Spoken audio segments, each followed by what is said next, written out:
एक बार एक आदमी ने ख्वाब में देखा कि वो एक फरिश्ते के साथ आसमान की सैर कर रहा है। फरिश्ता उसे आसमान पर मुख्तलिफ जगह दिखा रहा है, मुख्तलिफ चीजें विजिट करवा रहा है। वो दोनों एक जगह से गुजरे तो वहां पर उस आदमी ने देखा कि बहुत सारे गिफ्ट्स पड़े हुए हैं, मुख्तलिफ किस्म की बड़ी बड़ी खूबसूरत और कीमती चीजें पड़ी हुई हैं। तो वो आदमी वहां पर रुक गया।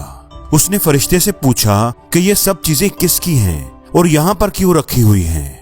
तो फरिश्ते ने जवाब दिया कि ये सारा सामान वो चीजें हैं जो लोगों ने अपने रब से मांगी थी, और जब उस बंदे को वो चीज देने का वक्त करीब आया तो वो बंदा खुदा से नाउमीद हो गया, या वो एक चीज पर फोकस ही नहीं रख पाया और उसने अपनी ख्वाहिश ही बदल दी, और अब उसकी वो चीज जो उसे मिलने ही वाली थी वो अब यहाँ पर पड़ी हुई है, क्योंकि अब वो खुदा से ये मांग ही नहीं रहा, अब वो कुछ और मांगना शुरू हो गया है। दोस्तों, ऐसा नहीं होता कि हम किसी चीज की ख्वाहिश करें और वो फौरन हमारी झोली में आ गिरे। हम कोई काम शुरू करें और उसमें फौरन ही हमें कामयाबी मिल जाए। हम कोशिश करते हैं, मेहनत करते हैं, हमें कामयाबी मिलने ही वाली होती है, मंजिल हमसे बस थोड़ी ही दूर होती है कि हम हिम्मत हार जाते हैं, अपना फोकस चेंज कर लेते हैं और फिर वो चीज हमें नहीं मिलती। दोस्तों, बिल गेट्स का कहना है कि एक सोच लो, मतलब एक गोल, एक मकसद लो, और फिर उस मकसद को अपनी जिंदगी, अपना ओढ़ना बिछोना बना लो। उसके बारे में सोचो, उसके ख्वाब देखो, उसको अपना जुनून, अपनी लगन बना लो।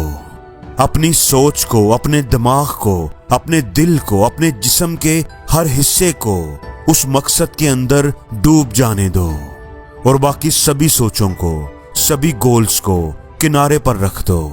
अलग अलग जगह पर अपनी ताकत न लगाओ, अपनी पूरी तवज्जो, पूरा फोकस, एनर्जी सिर्फ एक ही काम पर रखो। कामयाब होने का यही सबसे अच्छा तरीका है। अलग अलग जगह पर ध्यान लगाओगे तो तुम्हें किसी भी काम में कुछ भी हासिल नहीं होगा। तुम धोबी के उस कुत्ते की तरह हो जाओगे जिसको ना ही घर मिलता है और ना ही घाट।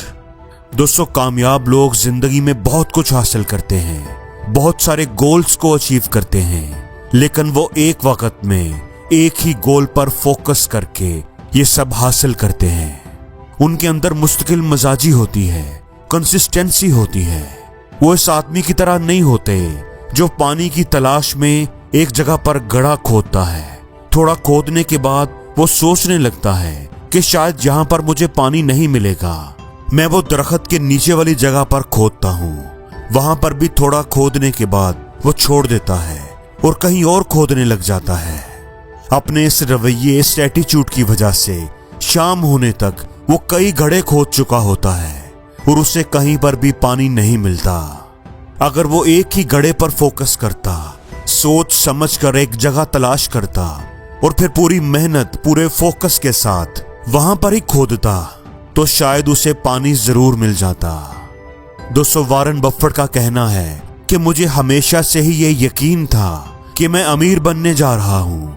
मैंने कभी भी एक मिनट के लिए भी इस बात पर शक नहीं किया। वॉरेन बफेट ये भी कहते हैं कि मैं 7 फुट की दूरी को नहीं देखता, मैं 1 फुट की दूरी को देखता हूँ और उसे पार कर लेता हूँ। यानी मैं एक ही बड़ी छलांग नहीं लगाता, बल्कि छोटे छोटे स्टेप्स के जरिए लंबा फासला तय करता हूँ। तो दोस्तों, आपको भी अपनी जिंदगी में किसी काम को करने के लिए 100 वजह नहीं चाहिए। आपको एक ही वजह काफी है उस काम को करने के लिए जो काम आप करना चाहते हैं। ब्रूस ली का कहना है कि मुझे उस आदमी से कोई खौफ नहीं जिसको 100 मुख्तलिफ तरह की किक्स मारनी आती हैं। खौफ तो मुझे उस आदमी से लगता है जिसको बस एक ही किक मारनी आती है, लेकिन उसने उसकी प्रैक्टिस बहुत ज्यादा की हुई है। इसलिए याद रखें, जिंदगी में कामयाब होने के लिए ज्यादा नहीं, बस एक ही काम, एक ही मकसद काफी होता है। बस आप उसको अच्छे से करना सीख लो। अगर आपको यकीन नहीं है तो आप देख लो, दुनिया को देख लो। दुनिया में आज जिसका भी नाम है, उसका नाम, उसकी दौलत, उसकी शोहरत उसके सिर्फ एक काम की वजह से, उसकी सिर्फ एक खूबी की वजह से है। इसलिए जिंदगी में अगर कुछ सीखना ही है तो जिंदगी में फोकस करना सीखो, एक काम पर, एक मकसद पर, एक गोल पर, और उस मकसद को हासिल करने के लिए अपनी पूरी एनर्जी, तन मन धन, अपना सारा कुछ लगा दो। उस काम को अपना ओढ़ना बिछोना बना लो और फिर जब उस मकसद को हासिल कर लो, उस गोल को अचीव कर लो, तो फिर एक और मकसद बना लो। अगर इस तरीके पर अमल करोगे तो जिंदगी में बहुत कुछ हासिल कर लोगे। और जिंदगी में हर रोज कुछ नया सीखो, नया सोचो, नया करो, लर्न करो।